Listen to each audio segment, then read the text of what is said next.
Hello সবাইকে, কেমন আছো? আমি ভালো ছিলাম না, বাট হয়ে গেলাম ভালো। কেন? এরকম একটা ওয়েদারে কেউ যদি ঘুরতে যাওয়ার অফার পায়, কার না মন ভালো হয়ে যায় বলো তো? তাই চটজলদি রেডি হলাম আর বেরিয়ে পড়লাম দুজনে। চারিদিকে রাস্তাটা দেখো, একটু বৃষ্টি না হতে হতে চারিদিকে জল জমে একাকার। হ্যাঁ, এটা মেদিনীপুরের কেরানীতলা।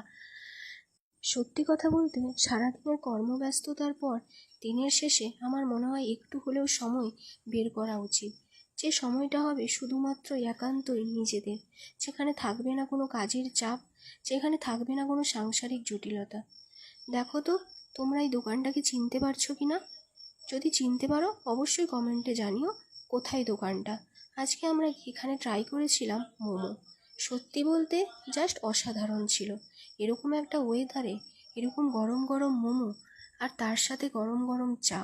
যদিও সে খেয়েছিল কফি আর আমি খেয়েছিলাম চা।